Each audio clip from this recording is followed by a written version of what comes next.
Então, prazer, Breno. Assim, quando a gente está pesquisando as condições de trabalho, eu, como historiador, olho muito para essa condição, essas transformações do trabalho ao longo do Brasil República, ali, do começo do século X, século XX, né? Os anos 10 do século XX. Uhum. E aí a gente vai entendendo e mapeando como, por exemplo, as interfaces que a gente usa para produzir música foram se transformando. Então, a gente tem lá a gravação mecânica no começo dos anos 10 do século XX, aquela coisa dos cantores cantando de forma bem impostada, assim, todo um processo de revolução passando pela indústria fonográfica, e a gente chega hoje num momento em que eu, consumidor, não possuo a música, eu possuo o direito de acesso à música, e você, compositor, é submetido a um regime de trabalho que não é remunerado. Então, todo esse processo ele saiu de uma esfera de produção, que a gente olha muito isso. Assim. Então, antigamente você tinha antecipação de recurso pela própria gravadora para conseguir ter subsídio para gravar disco, coisa e tal. E hoje a gente percebe que assim, muito desse processo, em função do advento da internet, isso é uma coisa que a gente se pergunta, mudou. Então, essa necessidade de ter um trabalho de criação que está um pouco assim condicionado aos limites e às possibilidades que a internet trazem. E aí, assim, tentando... Agora vou jogar a bola para você. Você fala do processo no vídeo, e aí eu queria, se pudesse falar para a gente um pouco como você percebe a tua história enquanto artista e a sua relação com a internet. A minha história como artista e a minha relação com a internet. A tua história como artista ligada à internet, vamos dizer assim, colocar isso de uma forma mais clara. Sim, tentando contextualizar um pouco, de 20 anos para cá, mudanças muito significativas no tecido social como um todo impactaram as nossas vidas de forma que em 3 séculos a gente não chegou nesse resultado. Então, a gente tem uma certa licença médica para nos sentirmos deslocados numa velocidade tamanha de mudança de valores, principalmente das coisas. O streaming é uma delas, né? Eu vou dar um exemplo para vocês. Imagina que antes da era do streaming, durante um período curto da história da humanidade, as artes, com a noção das belas artes, né, dizendo mais ou menos, levando um pouquinho para isso, a régua era, isso não é uma aristocracia, se você tiver uma habilidade, pode vir, digamos que a gente tem uma piscina olímpica, ok? Esse clube é um clube onde os artistas frequentam. Ele não é proibido para as outras pessoas, mas os artistas frequentam porque eles estão dentro de uma esfera que requer uma certa habilidade com o processo e o tempo para poder desenvolver a sua linguagem, enfim, e os seus traços, ok? Qualquer um seria bem-vindo nessa piscina. Hoje, com a democratização dos meios de expressão e a facilidade que todo mundo tem de fazer uma música, agora na inteligência artificial, com uma voz que não é a sua, com uma composição que não é sua, com nada que é seu, terceirizando a sua experiência pessoal para colocar algo no mundo, esse clube da qual eu pertencia, que não era aristocracia, não era uma aristocracia, embora historicamente o artista num determinado século ele passa a ser visto como um guru, mas eu não vou entrar muito nesse mérito, todos seriam bem-vindos. Essa piscina abriu uma escola ao lado e as pessoas começaram a nadar nas raias e trazer cachorro, periquito, papagaio, todo mundo pulando. E aquilo que nós competimos entre nós mesmos pela excelência da sua raia, em outras palavras, um excelente disco do Caetano Veloso impulsionava toda a classe no seu sarrafo para que melhorássemos a nossa própria produção. E hoje, melhorar a sua própria produção artística é quase um capricho, porque isso não vai te levar exatamente a resultado algum. Nunca levou. Mas o jogo não é sobre excelência mais, e sim sobre a manipulação e destreza de comunicação em objetos desses, né, que podem ficar na vertical e na horizontal. Então, é uma outra maneira da gente se comunicar e ver o mundo, né? A gente está vivendo... Muito se fala do metaverso, a gente já está vivendo o metaverso. Esse já é o metaverso, né?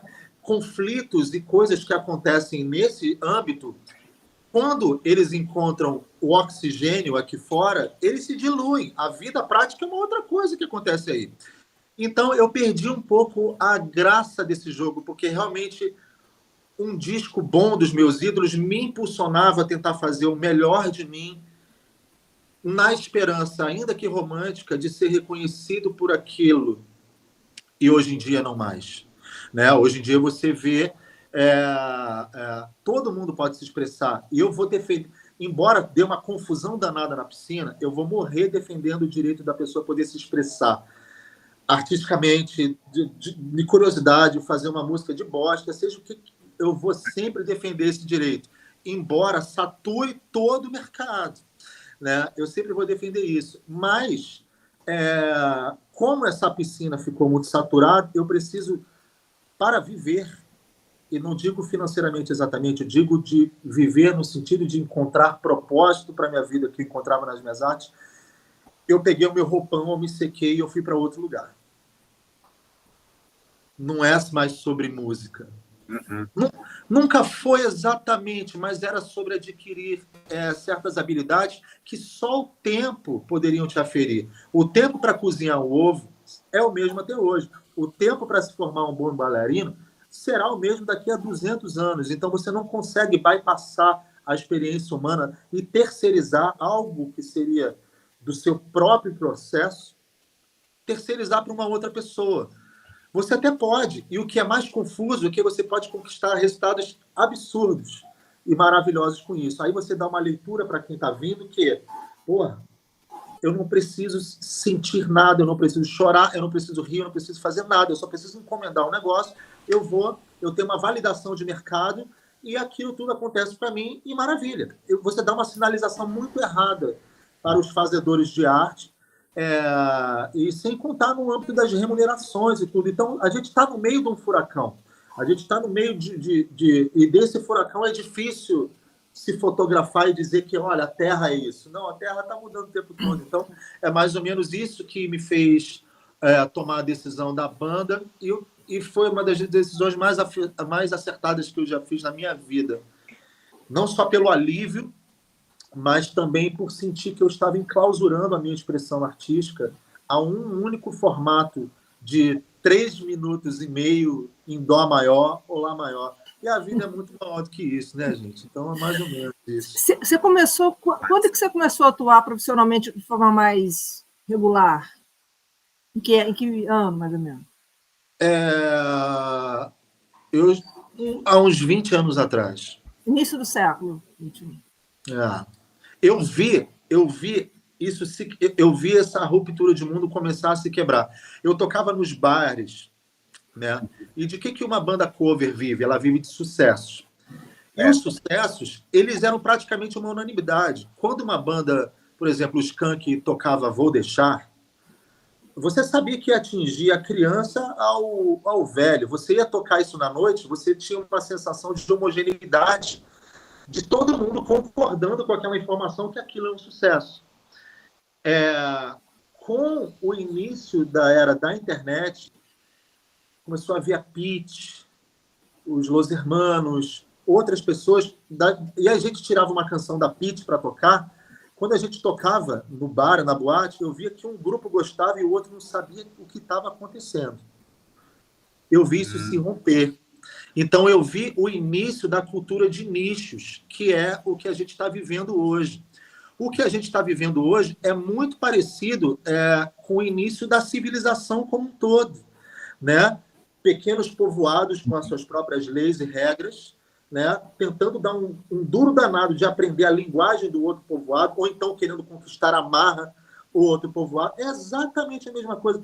A nossa história aqui na Terra é realmente ver a coisa acontecer 200 milhões de vezes iguais diante do nosso nariz e a gente ainda assim fazer cara de perplexidade. Então... Muito boa a tua analogia, Rodrigo, gostei. Deixa eu te perguntar uma coisa, assim, tendo em vista esse cenário que você desenhou, principalmente essa cultura de nichos, assim, concretamente falando, como a tua vida enquanto artista se transformou, mas assim, se você quiser dar uma pincelada de uma forma geral, digo, a tua rotina de trabalho, a tua relação com trabalhos e, assim, até perspectivas materiais, assim, de recurso, receita e tudo mais. Digo, você sente que a tua forma de ter que se adaptar a esse mundo que se transforma em nichos, como isso interferiu na tua vida, assim, a partir do momento que você identifica isso? Eu acho que hoje, quanto mais translúcido for a tua verdade, no sentido de, cara, não dá para falar com todo mundo. Não dá para você tentar ser uma unanimidade com todo mundo ou falar uma língua que todo mundo entenda. O ideal é que você fale as coisas que te amam, que te movem. E automaticamente essa luz irá atrair pessoas, um X números. E você não precisa escalar isso. Né? Não precisa ser milhares e milhares e milhares de pessoas. Pode ser uma comunidade muito fiel, que pode te dar algum tipo de suporte. O que é interessante hoje é que as formas de se trabalhar são muito diversas hoje em dia, né? De infoprodutos, né, cara? Cursos diversos, né? E aí, larga na frente quem já cozinhou o seu ovo. Porque a história é só você vivendo. A história de tentativa e erro das coisas e da quantidade de vezes que a gente quebra a cara ao longo da vida para ter esse tipo de repertório, isso é muito valioso e as gerações de agora não estão dispostas a viver isso. Elas querem o Nescau já muito prontinho. E aí é que eu acho que, no sentido positivo, é que a minha geração, e talvez vocês, em certo grau, irão levar certa vantagem sobre isso, porque a palavra de um curador, entre aspas, a palavra de uma autoridade que, cara, não, peraí, eu estou falando isso não é porque eu li, eu estou falando isso porque eu vivi, vai ter muito impacto hoje em dia, porque são muitas informações. As pessoas não conseguem se informar de tudo com fontes muito verídicas. Então, as fontes que são realmente verídicas, porque viveram na prática o que estão falando, eu acho que elas vão ser um ponto de apoio muito interessante. E aí abre-se para as possibilidades de trabalho, que são infinitas. Né? Entendi. Você acha que essa é uma particularidade da música, esse processo, dessa forma como você falou, da piscina e tal? Eu acho que não. Eu acho que não. Imagina só, um fotógrafo, né, com a democratização das câmeras digitais, todo mundo tirando, as pessoas tirando foto, já tratando a foto no Instagram e postando, e às vezes ganhando prêmio de fotografia. Olha o bug que você dá num fotógrafo que passou a vida inteira aprendendo o ISO certo, sabe, para a fotografia, o tempo certo de espera. Você dá uma mensagem para essas pessoas que tudo aquilo que ela fez durante a vida inteira não valeu de nada. E isso é uma lição muito interessante para a gente de humildade. Talvez não tenha valido exatamente. Valeu por você e o seu processo. Então, é cada um com a sua própria história. A única coisa que te leva daqui é a nossa própria história. Única. Então, por isso que eu bato tanto nessa tecla de viver o processo. É um clichê, mas para mim a arte é o processo, sabe?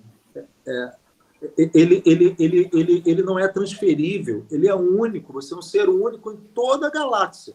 Se você conter a tua expressão artística, ela não vai se repetir em nenhum lugar do universo, né? Então, é muito gostoso você compartilhar as descobertas das pessoas, né? Cara, eu não quero escutar músicas novas de artistas novos, eu quero saber pelo que eles estão apaixonados, entendeu? É uma outra coisa. Mas, enfim, é delicioso viver nessa era, mas, ao mesmo tempo, é muito assustador, porque a gente já tem uma certa idade e a gente se sente realmente Conde Drácula nisso, né? que até na minha profissão, até pouquíssimo tempo atrás, as pessoas precisavam passar um fax para fechar um contrato de show. Isso não tem muito tempo. Uhum. Sim. Você sente que, por exemplo, eu não sei como você se considera em termos de domínio tecnológico, assim, em relação às ferramentas TikTok, Instagram, YouTube. Sempre foi você fazendo, ou você tinha uma equipe que te ajudava a fazer essas coisas? Eu era artista de gravadora, né, da Universal. Eu rescindi meu contrato depois da decisão do sindicato, né? Eu avisei a eles, olha, não está dando mais para mim, isso não é saudável, eu não quero jogar esse jogo, eu vou tentar fazer outra coisa da minha vida. Eles auxiliavam não de fazer por mim, mas de dar o caminho das pedras. Só que o caminho das pedras no marketing de gravadora e qualquer agência digital é te consumir o máximo possível para você estar presente em todas as plataformas possíveis. Isso vai deixar você doente, entendeu? Isso deixa todas as pessoas doentes. Então, primeiro, nenhuma agência digital vai fazer o trabalho que você é capaz de fazer. Nenhuma. Da melhor do mundo. Ela pode postar por você, ter o Carlos Drummond de Andrade fazendo os seus textos, as suas legendas de post. Não vai ser como é você, porque o público sabe quando é você que está dizendo. Ele sabe, por alguma mágica, ele sabe detectar que alguma coisa é autêntica. Entende? Então, o artista... Mas eu acho que você não precisa estar em todas as plataformas. Eu já tentei estar em tudo. Lancei um disco, coloquei alguns conteúdos no TikTok e tudo. Eu falei, cara, não. Hoje não uso o TikTok. Tem nada contra o TikTok, mas eu não estou alcançando nada. A única coisa que eu não estou querendo alcançar nada. A única coisa que eu faço agora, hoje em dia, o meu jeito que eu tenho encontrado de sobreviver a isso tudo é falar sobre as coisas que eu gosto. Eu tenho usado muito meu Instagram para isso. Eu não quero saber se as pessoas vão comentar ou não vão comentar. Eu vou dizer onde eu vejo beleza no mundo, onde eu vejo beleza nas músicas, os artistas que eu admiro, perspectivas que ninguém observou de determinada coisa. É só isso que eu quero. A única coisa que eu posso dar para a humanidade é isso. É o meu próprio ponto de vista. Eu não tenho como inventar nada. Sim. Posso, Bruno, fazer uma pergunta? Pode, claro. No teu caso, Rodrigo, você é compositor, né? Você estava ali de frente, né? Você acha que com os instrumentistas, né, os caras realmente que não... Né, tipo o Guto, né? Se bem que o Guto não dá para falar, porque o Guto vem de uma banda de sucesso e a banda é ele mesmo, né? Mas assim, um baixista que só sabe tocar baixo e não compõe, não tem uma marca. Você acha... Como é que você vê esse contexto que você relatou para a gente na vida desses caras? Você observa isso? Bom, tem muitos pontos para a área de atuação, né? Tem gente que trabalha para caramba gravando com todo mundo, né? Como músico de estúdio, e não é necessariamente uma celebridade, né? nas redes sociais, mas é muito mais remoto. É muito mais remoto. A gente está sendo forçado a dominar essas ferramentas como outras pessoas foram forçadas na Revolução Industrial, entendeu? Imagina, né? Imagina quando surgiu o Uber. O taxista que gastou aquele dinheiro enorme para ter um título, uma licença de funcionar com seu táxi, vendo carros de passeio, trabalhando por um preço muito menor e sem as taxas que todos eles pagaram, né? Então, isso dá uma revolta muito grande. Vocês lembram, os taxistas queriam quebrar os Ubers, né? Sim, E que é muito parecido com o que aconteceu na Revolução Industrial com os ludistas, né? Os ludistas, eles queriam quebrar as máquinas para conter a revolução. Você não consegue conter, entende? Então, nesse momento, não adianta falar mal de como era o mundo e agora o mundo está assim. É a lei da evolução. E o que acontece, o que para mim é mais grave, é que a humanidade inteira ela fica refém de algum nerd espinhento que vai inventar alguma coisa que vai mudar o rumo como a gente se relaciona entre a gente. Em algum momento. Vai surgir um troço Algum nerd espinhento está pensando nisso e vai virar um Zuckerberg e a gente vai migrar tudo para lá e vai se relacionar. O tecido social ele vai se modificar dentro de uma outra esfera que não existe nesse determinado momento. A gente não vai parar no Instagram, no Facebook, no TikTok. Outras coisas muito mais potentes vão acontecer. Né? Então, eu acho que segure-se da cadeira, agarre-se às coisas que você ama, para que você não fique literalmente maluco, né? E sem propósito de vida, e achando que todas aquelas habilidades que você aprendeu, elas não serviram de nada. Possivelmente não, mas elas fazem parte da tua história, entendeu? E a tua história é só sua. Ô, Rodrigo, uma pergunta. Em que medida você diria, ou melhor, deixa eu reformular a pergunta, os algoritmos influenciam alguma tomada sua de decisão com relação a compor, a tua forma de compor música? Você se preocupa com eles? Isso é uma coisa que... Ou se preocupava, né? Sim.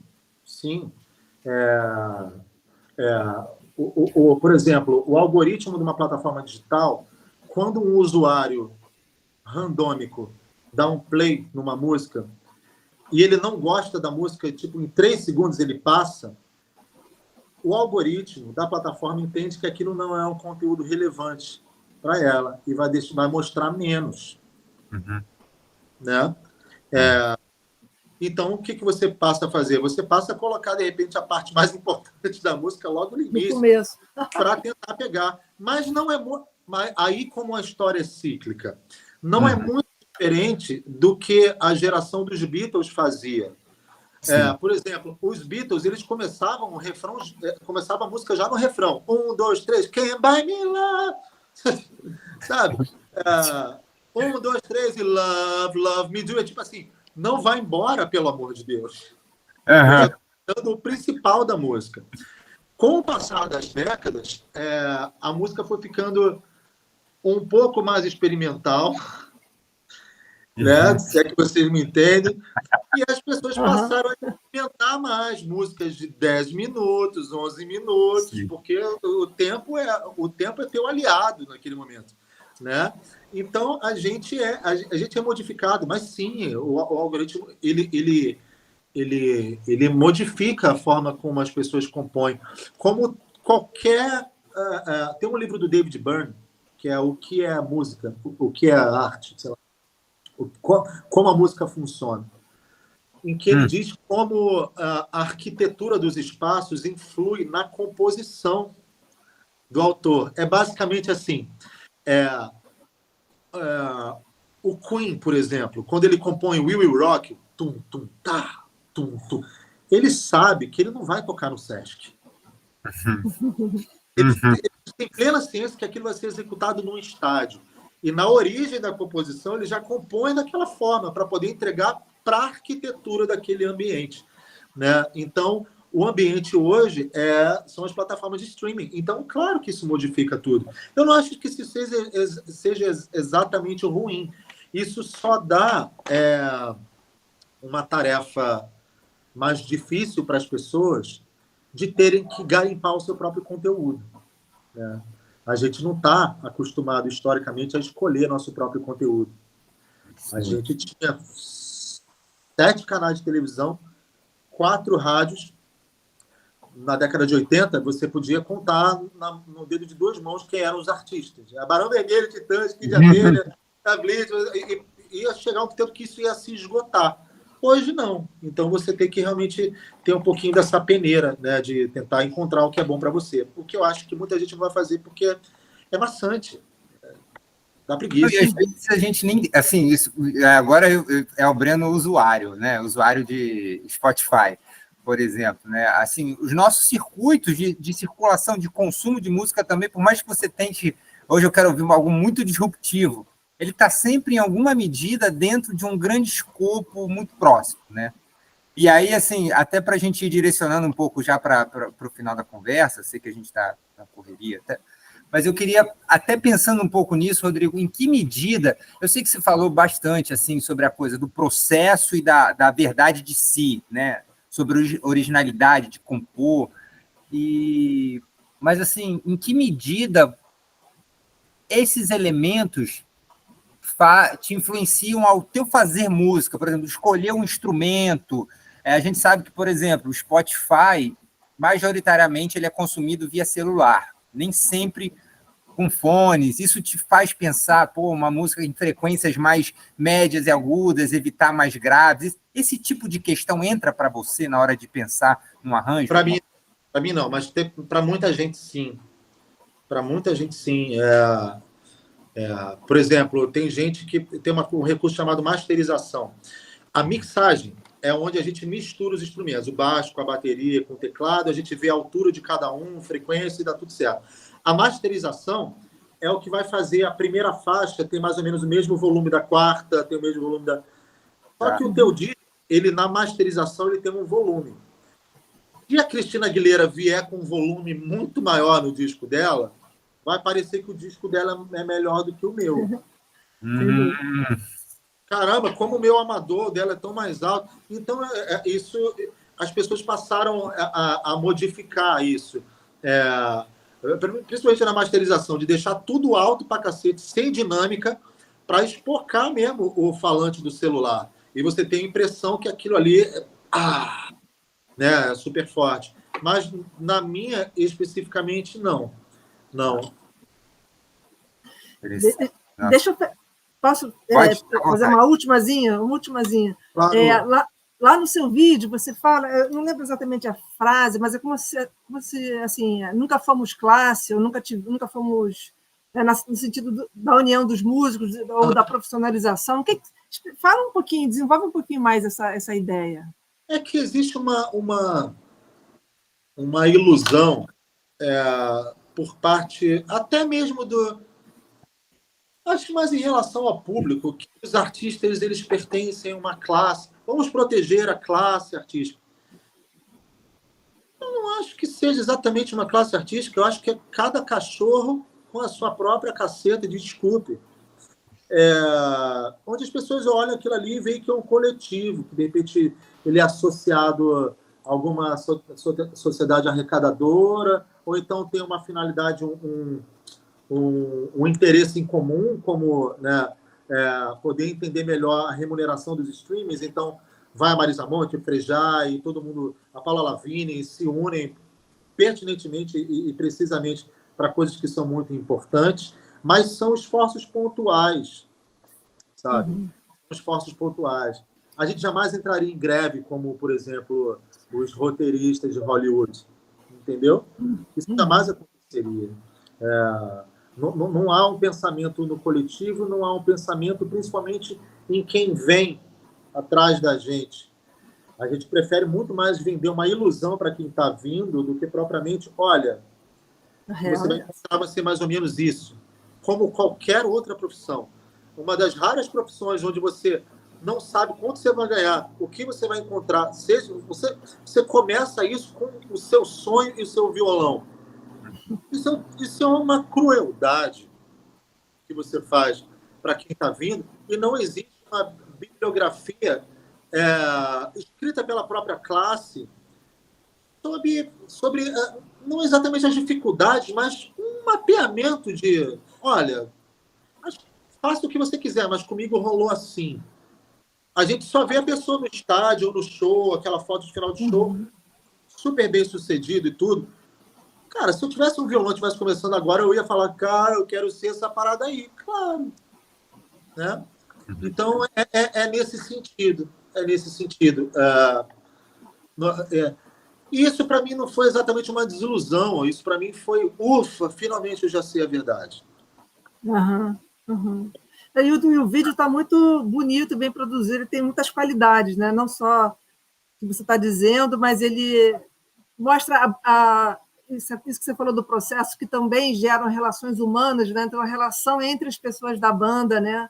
Aquela relação que, né, de tempo, né? Também. O processo está todo ali. O processo ele é muito vinculado ao teu sucesso comercial. Pô, qualquer idiota faz sucesso comercial hoje em dia. Pelo amor de Deus. Sabe? As pessoas falam, não, na época das gravadoras, não era todo mundo que gravava, muito artista ficava de fora. Tá bom, muitas injustiças aconteciam, mas se você era realmente bom mesmo, dificilmente uma gravadora não pescava você para gravar um disco. Dificilmente. E os orçamentos eram mais robustos para você desenvolver o teu traço, porque tem isso, ninguém nasce Fred Mercury, você vive um processo de se tornar Fred Mercury, entendeu? Então, com os subsídios certos para isso, é um papo longo, mas é delicioso. Eu vejo que a era que a gente está vivendo agora é uma era de você ficar... Caraca, quanta coisa maluca. Acho que a gente está vivendo o momento mais lisérgico da história da humanidade inteira. Verdade. É muito bom, cara. É muito louco. Daqui a pouco eu te falei, vai vir o Espinhento fazendo uma outra coisa, inventando a coisa da inteligência. E é isso que eu me ressinto. Pô, para você colocar um AS infantil no mercado, você precisa fazer testes, às vezes de dezenas de anos. Para aspirina chegar no mercado, ou qualquer remedinho que vai te alterar, são testes, uma coisa muito pensada para... beleza, vamos embalar essa parada, mas a bula está aqui. Então, se você tomar 19 disso aqui, vai acontecer isso com você. Quem faz isso com a tecnologia? E o que muda mais o tecido social? Uma aspirina ou uma próxima invenção de um espinhento desse? Entende? Então, o que eu fico estupefato é isso. A gente tem que estar conversando sobre isso. Como é que a gente regulamenta isso? Como é que a gente coloca a bula nisso? A inteligência artificial de você mudar o rosto da pessoa, ela ainda está beta, ela ainda está se aprimorando. Isso aí vai chegar até o nível de você ficar, cara, eu não sei se é o Breno, meu Deus, o Breno me ligou, falou um monte de barbaridade e não estou entendendo, por que o Breno fez isso? E as pessoas estão ligando para a casa das mamães, falando, mãe, oi mãe, tudo bem? Deposita 6 mil na minha conta aí. Ou de você se relacionar com uma pessoa virtualmente sem nunca ter visto ela de verdade, né? Porra, isso é muito maluco. Isso é muito maluco. Isso é muito louco. Só que a gente é uma espécie que a gente primeiro vê como pode se beneficiar disso. E fazer todo o lucro do mundo em tempo recorde, antes que os outros façam. Porque, sabe, trazer a ferramenta para o bom uso da humanidade. Mas acontece. É o que temos para hoje. Rodrigo, muito obrigado. Breno, você quer falar alguma coisa? Só agradecer a tua disponibilidade. Teu vídeo me emocionou muito. Eu acredito que emocionou muita gente que assistiu. Assim, eu achei que ele traz essa metalinguagem da vivência e do processo, assim, e você trazer essa coisa da finitude, materializar a finitude em um documento. Eu achei isso de humanidade muito grande, Rodrigo. Então, assim, isso está substanciando bastante do nosso trabalho enquanto pesquisadores também. Muito rico, assim, te agradeço aqui essa conversa, a tua disponibilidade. Eu que agradeço a vocês. Especial para a gente, viu? Muito obrigado, querido. Foi um prazerzaço bater papo com vocês. Muito massa. Obrigado. Valeu, Rodrigo.